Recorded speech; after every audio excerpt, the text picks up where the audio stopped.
আসসালামু আলাইকুম। নমস্কার, গুড মর্নিং। এই মুহূর্তে অফলাইন এবং অনলাইনে আমার সাথে যারা যুক্ত আছেন তাদের সবাইকে জানাই মাহে রমজানের শুভেচ্ছা এবং সুন্দরবন কলেজ অফ টেকনোলজির পক্ষ থেকে শুভেচ্ছা, অভিনন্দন। আশা করি ভালো আছেন, সুস্থ আছেন। আজকে আমরা শারীরিক শিক্ষার শিক্ষাদান পদ্ধতি এই বিষয়ের উপরে মানে এই সাবজেক্টের কয়েকটা বিষয়ের উপরে আমরা আলোচনা করব। আচ্ছা, প্রথমে আসেন খুব সহজ একটা প্রশ্ন। সাধারণভাবেও আমরা অনেকে এটা জানি। ক্লাস ব্যবস্থাপনা বলতে কি বোঝেন? অর্থাৎ আপনি একজন শিক্ষক, আপনি ক্লাসে যাবেন। তো এই ক্লাস ম্যানেজমেন্ট, যাকে বলে ক্লাস ম্যানেজমেন্ট, এটা বলতে আপনি কি বোঝেন? অথবা শ্রেণী ব্যবস্থাপনা কি? অথবা শ্রেণী ব্যবস্থাপনা কাকে বলে? আহ, আমরা জানি, কম বেশি সবাই জানি যে ক্লাস ম্যানেজমেন্টটা কি। একজন শিক্ষক যখন ক্লাসে যান, যেই তো আর পড়ানো শুরু করেন না। দেখা যায় একটা ক্লাসে 20 জন, 30 জন অথবা সর্বোচ্চ 40 জন শিক্ষার্থী থাকে। তো এই শিক্ষার্থীগুলো আপনি আহ, শ্রেণীকক্ষে ঢোকার সাথে সাথেই তো তারা একেবারে অ্যাটেনশনে থাকবেন না। আবার আপনি যেই অমনি পড়ানো শুরু করতে পারবেন না। মিনিমাম 5 মিনিট আপনাকে যাবে ক্লাস ম্যানেজমেন্ট করতে। অর্থাৎ ক্লাসের বেঞ্চগুলো হচ্ছে সুন্দর আছে কিনা, হ্যাঁ, অ্যাকুরেট ভাবে সব আছে কিনা, অথবা শিক্ষার্থীরা যে কয়জন করে বসার কথা ছিল এক একটা বেঞ্চে সেখানে সেইভাবে তারা বসেছে কিনা, হ্যাঁ, কোনো গ্যাদারিং আছে কিনা, বাচ্চারা হইচই করছে কিনা, এই যে বিষয়গুলো, এইগুলো আপনাকে এক ফার্স্ট ক্লাসে ঢুকে ম্যানেজমেন্ট করতে হবে। এবং আপনার দিকে তাদের দৃষ্টি আকর্ষণ করতে হবে, মোটিভেশন করতে হবে, তাদের প্রেরণা তৈরি করতে হবে যে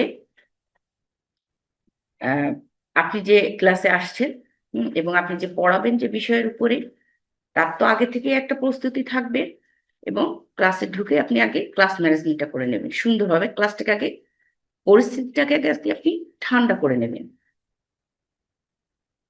আচ্ছা, তারপর মনে করেন যে আপনি যে বিষয়ের উপরে পড়াবেন সেই বিষয়ে যদি কোনো মানে টিচিং এইডস ব্যবহার করতে হয়, সেটাও আপনাকে আগে থেকে প্রস্তুত হতে হবে, প্রস্তুতি নিয়ে যেতে হবে। এবং তার মাধ্যমে শিক্ষার্থীদের শিক্ষাদান করতে হবে। আপনি যখন কোনো টিচিং এইডস এর মাধ্যমে, কোনো উপকরণের মাধ্যমে যখন আপনি একজন শিক্ষার্থীকে পড়াবেন বা বোঝাবেন, আমরা যখন হাতে কলমে যখন আপনাদেরকে পড়াই বা বোঝাই, তখন কিন্তু সেটা বুঝতে সুবিধা হয়, সহজ হয়। তো আপনি এরকম ক্লাসে কোনো উপকরণের মাধ্যমে যখন স্টুডেন্টদের, শিক্ষার্থীদের পড়াবেন, তখন সেটা তাদের জন্য সহজ হয় এবং ওই পড়াটা কিন্তু তাদের দ্রুত মুখস্থ হয়, বুঝতে সুবিধা হয়। আহ, যাই হোক, এইভাবে হচ্ছে আমরা ক্লাস ম্যানেজমেন্ট করব এবং এভাবে শিক্ষার্থীদের পাঠদান দিব। হুম। আচ্ছা, এবার আসেন মোটিভেশনটা কি, এটা তো আমরা জানি। পেশনা, মোটিভেশন, হ্যাঁ। মোটিভেশনটা হচ্ছে, মনে করেন আপনি যে দৃষ্টি আকর্ষণ করবেন এবং আপনি যে বিষয়গুলো মাথায় রেখে কাজ করবেন, যে পেশনা তৈরি করবেন, সেটা হচ্ছে কি, তাদের অভাব বোধ, হ্যাঁ, তাড়না, তারপরে করণ আচরণ, তারপর হচ্ছে পরিতৃপ্তি। হুম। এইগুলা হচ্ছে মাথায় রেখে কাজ করতে হবে জীবনে। আহ, জীবনে পেশনাগত আচরণ যে চক্রের মাধ্যমে অবর্তিত হয়, তাকে মোটিভেশন বা পেশনা চক্র বলে। এই যে চক্রটা, যে চারটা বললাম আমি, যে অভাববোধ, তাড়না, আর হচ্ছে করণ আচরণ আর পরিতৃপ্তি, এই চারটা মনে রাখলেই হবে। এটাই হচ্ছে সার্কেল, মোটিভেশনের সার্কেল। আচ্ছা, ট্রান্সফার অফ ট্রেনিং বলতে কি বুঝেন? ট্রান্সফার অফ ট্রেনিং, অথবা ট্রান্সফার অফ ট্রেনিং কি, অথবা ট্রান্সফার অফ ট্রেনিং কাকে বলে?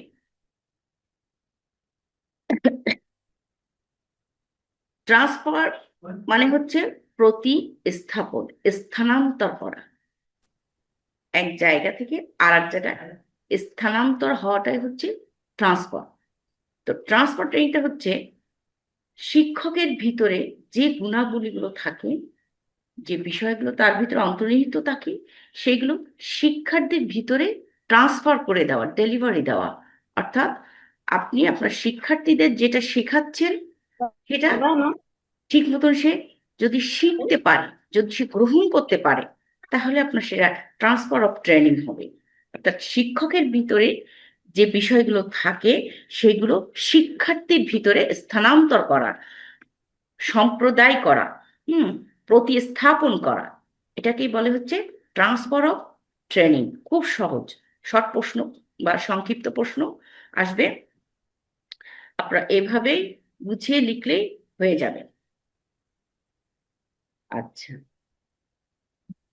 এবার আসেন ট্রান্সফার অফ ট্রেনিং কয়টি স্তরে ভাগ করা, বা কি কি, ট্রান্সফার অফ ট্রেনিং কত প্রকার ও কি কি। ট্রান্সফার অফ ট্রেনিংটা হচ্ছে তিন ভাগে ভাগ করা হয়, অর্থাৎ তিন প্রকার: positive transfer of training, negative transfer of training, আর zero transfer of training. Just নাম কটা শুধু মনে রাখবেন, পজিটিভ, নেগেটিভ আর জিরো। এই তিনটা ভাগে ভাগ করা হয় ট্রান্সফার অফ ট্রেনিংকে।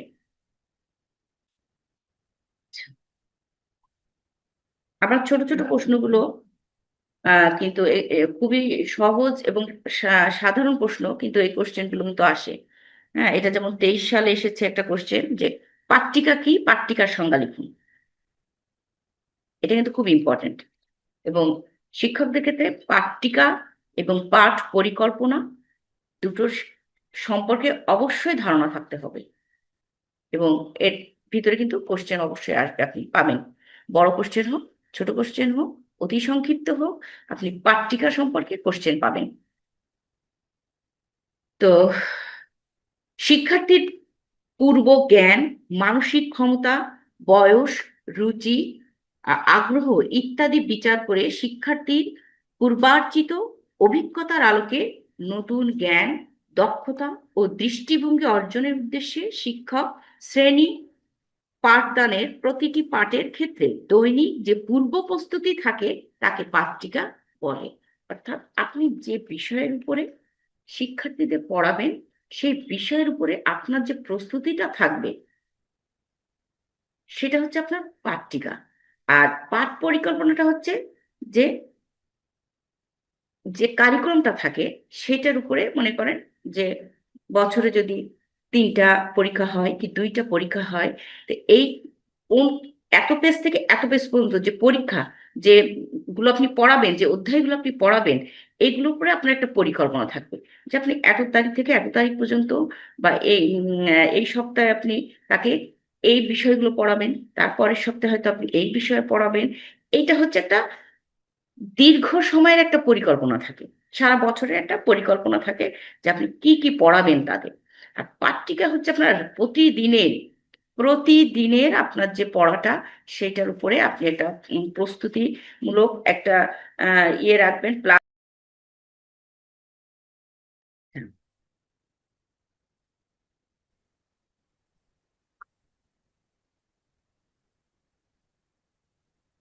সাজান, একটু আসো তো দেখি।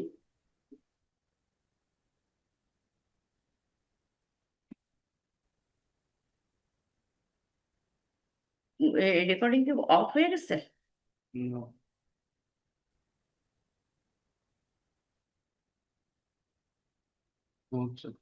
হচ্ছে, আগে অনেকক্ষণ ইয়ে ছিল, একদম হোয়াইট ছিল, হয়েছে কিনা আমি জানি না। আচ্ছা,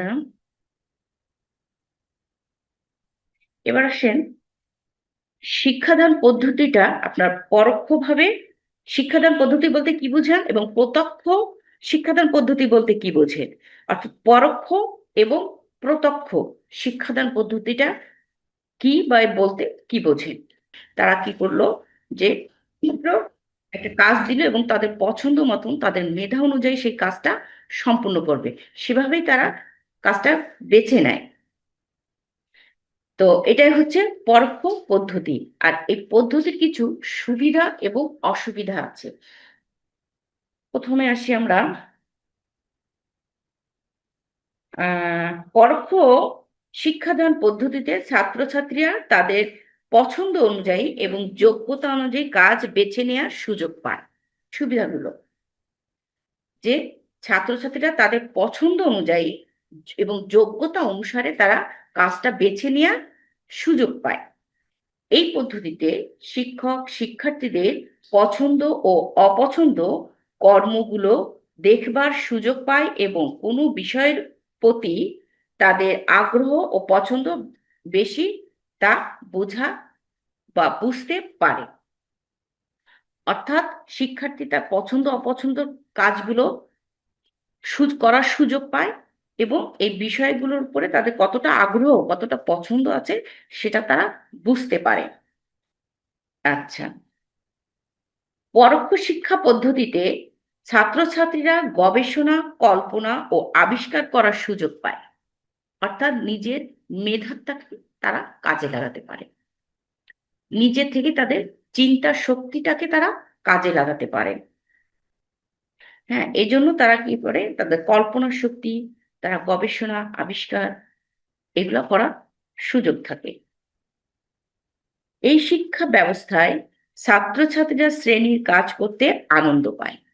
এই পদ্ধতিতে কি হয়, তারা ক্লাসে কাজ করার আনন্দ পায়। এখন মনে করেন আপনি একটা বিষয়ের উপরে পড়ছেন, তাদেরকে যদি বলা হয় যে উম, তোমরা এই বিষয়ের উপরে একটা কিছু তৈরি করো, তারা কিন্তু খুব আনন্দ পাবে। হুম, গ্রুপ ওয়ার্ক, টিম ওয়ার্ক যাকে বলে, ভাগ করে করে দাও, তোমরা তোমরা তোমরা আলাদা আলাদা 5 জন বা 6 জন 10 জন মিলে একটা করে টিম টিম তৈরি করে দিলেন। সেই টিম অনুযায়ী তোমরা এই বিষয়ের উপরে কিছু একটা করো। সেটা পারফরমেন্স হতে পারে, সেটা লিখিতভাবে হতে পারে। হ্যাঁ, এইভাবে যখন আপনি কাজ করবেন পরোক্ষভাবে, তখন দেখবেন শিক্ষার্থীরা খুব আনন্দ পায়। আর শিক্ষার্থীদের পাঠদানটা কিন্তু আনন্দদায়ক হতে হবে। আচ্ছা, শিক্ষার্থীরা এই পদ্ধতিতে বেশি পরিমাণে অনুশীলন করার সুযোগ পায়। শিক্ষার্থীরা কি করে, বেশি পরিমাণে অনুশীলন করার সুযোগ পায়। এই শিক্ষা ব্যবস্থায় ছাত্রছাত্রীরা আত্মনির্ভরশীলতা ও আত্মনিয়মাবর্তিতা অর্জনের সুযোগ পায়। এই শিক্ষা পদ্ধতিতে একে অপরকে সাহায্য করার সুযোগ পায়। যখন আপনি দলগতভাবে তাদের কোনো কাজ দেবেন, তখন তারা কি করে, প্রত্যেকে কিন্তু অংশগ্রহণ করতে পারে। প্রত্যেকেই তার নিজস্ব একটা মতামত বা নিজস্ব একটা আহ বিষয়ের উপরে সে একটা আহ, জ্ঞান দিতে পারে, একটা পয়েন্ট বলতে পারে। হ্যাঁ, প্রত্যেকে তখন কিন্তু কাজ করার সুযোগ পায়, দলগতভাবে একটা কাজ করার সুযোগ পায়।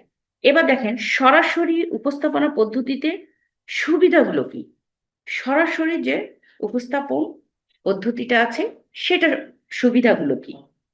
সরাসরি উপস্থাপন পদ্ধতির সুবিধা হলো শিক্ষার্থীরা সরাসরি কাজে অংশ নিয়ে শিক্ষকের নির্দেশনায় ক্রিয়া কৌশল আয়ত্ত করতে পারে।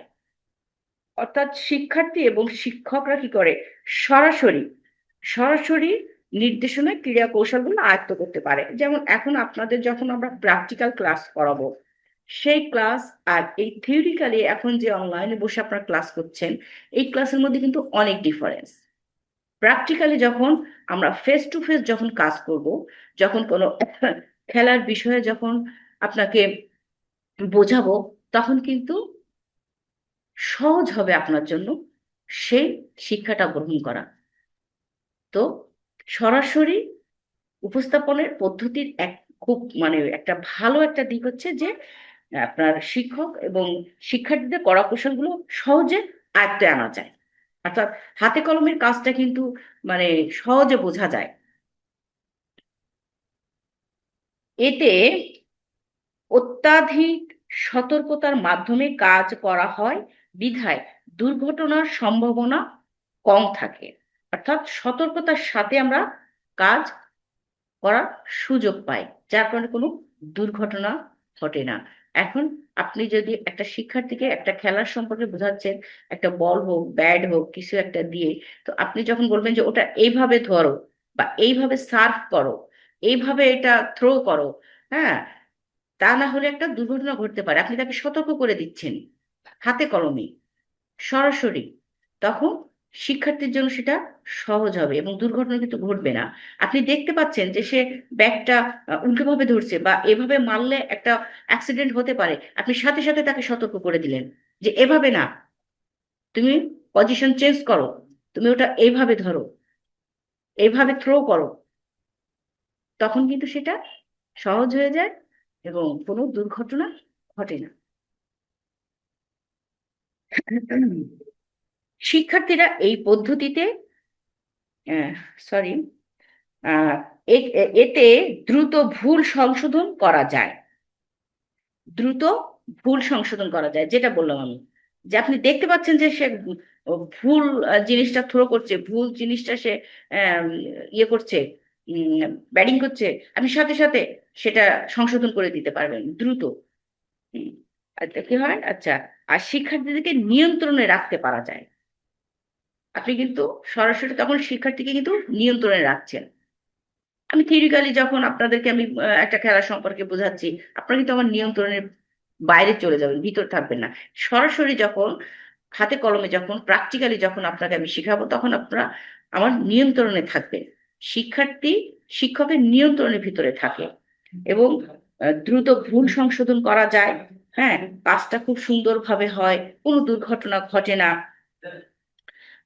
আচ্ছা, নিয়ম শৃঙ্খলার মধ্যে অনুশীলন হয় বিধায় অর্জিত জ্ঞান দীর্ঘস্থায়িত্ব লাভ করে, দীর্ঘস্থায়িত্ব লাভ করে। অর্থাৎ কি হয়, শৃঙ্খলার ভিতরে যখন অনুশীলনটা হয়, তখন সেটা অর্জিত যে জ্ঞানটা সেটা কিন্তু দীর্ঘ সময় আপনার মনে থাকবে, সারা জীবন মনে থাকবে। প্র্যাকটিক্যালের গুরুত্বই কিন্তু মানে আলাদা, থিওরিক্যালের থেকে প্র্যাকটিক্যালে হাতে কলমে শেখার গুরুত্ব সবচেয়ে বেশি। এবং বিপিএড শিক্ষকদের তো অবশ্যই প্র্যাকটিক্যালটাই তাদের বেশি, যদিও আমাদের প্র্যাকটিক্যালটা আপনাদের এখনো হয়নি, প্র্যাকটিক্যাল ক্লাসগুলো। তা ক্রিয়া সরঞ্জামের যথার্থ ব্যবহার সুনিশ্চিত হয়। আমি যে খেলা সম্পর্কে বোঝাবো, সেই ক্রিয়া যে সরঞ্জামগুলো থাকবে সেগুলো যথার্থ ব্যবহৃত হবে। শিক্ষক শিক্ষার্থীদের সহযোগিতায় ক্রিয়া কার্য সম্পাদন সহজ হয়। শিক্ষক শিক্ষার্থীদের সহযোগিতায় ক্রিয়া কার্য, অর্থাৎ আপনি যে কাজটা করবেন, খেলাধুলা যে কাজটা করবেন, সেটা অনেক সহজে সম্পাদন করা যাবে। এতে উভয়ের শিখনে মনোভাব দৃঢ় হয়, শিক্ষকও স্যাটিসফাই হয়, শিক্ষার্থীও স্যাটিসফাইড হয়। অর্থাৎ আমি আপনাদের শিখে যেমন আনন্দ পাবো, আপনারাও শিখে তেমন আনন্দ পাবেন। এটা গেল। আচ্ছা, শিক্ষাদান পদ্ধতি সম্পর্কে রুশো অর্থাৎ একজন দার্শনিক তার একটা মতবাদ লিখেছিলেন, এবং শিক্ষাদান পদ্ধতি সম্পর্কে দার্শনিক রুশোর চিন্তাধারা ও মতবাদ বর্ণনা করে। বিভিন্ন দার্শনিকদের কিন্তু এই ধরনের মতবাদের উপরে কিন্তু প্রশ্ন আসে। তা রুশো শিক্ষাদান পদ্ধতি সম্পর্কে কি বলেছে দেখেন। রুশোর মতে জীবন ধারণের কলা কৌশল আয়ত্ত করার জন্য শিক্ষা আবশ্যক। অর্থাৎ আমার জীবন ধারণের জন্য আমি যে কলা কৌশলগুলো আয়ত্ত করব, সেই আয়ত্ত করার জন্য আমার শিক্ষার প্রয়োজন। অর্থাৎ যে বিষয় আমি জানি না, সেই বিষয়ে যদি আমি জ্ঞান না অর্জন করি, তাহলে আমি সেই বিষয়টা কিভাবে পাব? অর্থাৎ আমাকে শিক্ষার প্রয়োজন আছে। তিনি বলেছেন প্রকৃতি তার নিজস্ব ধারায় শিশুর পরিণতিকে নিয়ন্ত্রিত করছে এবং জোর করে তার ব্যতিক্রম করা অনুচিত। অর্থাৎ শিশুদেরকে প্রকৃতি সে নিজেই নিয়ন্ত্রণ করছে। প্রকৃতি থেকেই কিন্তু শিশু প্রথমে কিন্তু জন্মের পরেই কিন্তু সে স্কুলে যায় না, কলেজে যায় না, বা শিক্ষক দ্বারা নিয়ন্ত্রিত হয় না। সে কিন্তু তখন প্রকৃতি দ্বারা নিয়ন্ত্রিত হয়। প্রকৃতি থেকে কিন্তু সে শিক্ষাটা প্রথমেই শুরু করে। শিশু যখন দৌড়াতে চায় তখন তাকে দৌড়াতে দিতে হবে, তাকে বাধা সৃষ্টি করা যাবে না। এটা প্রকৃতভাবে, ন্যাচারালি। শিশু যখন দৌড়াতে যাচ্ছে তাকে বাধা দেওয়া যাবে না, দৌড়ালে পড়ে যাবে, নেগেটিভ কিছু করা যাবে না, তাকে বাধা দেওয়া যাবে না। সে দৌড়াতে যাচ্ছে, তাকে দৌড়াতে দিতে হবে। শিশুটি এখন বসে থাকতে চাচ্ছে, চুপচাপ থাকতে চাচ্ছে, তাকে সেটা করতে দিতে হবে। তার সেই কাজের জন্য ব্যাঘাত ঘটানো যাবে না বা তাকে বাধা সৃষ্টি করা যাবে না।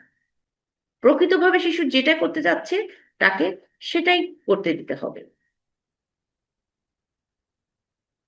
প্রকৃতিগত শিক্ষায় তিনি অনুমোদন করেন, তিনি প্রকৃত শিক্ষাটাকে তিনি বেশি গুরুত্ব দিয়েছেন। তার মতে, রুশোর মতে, যে দরিদ্র শিশুদের কিন্তু শিক্ষার প্রয়োজন হয় না।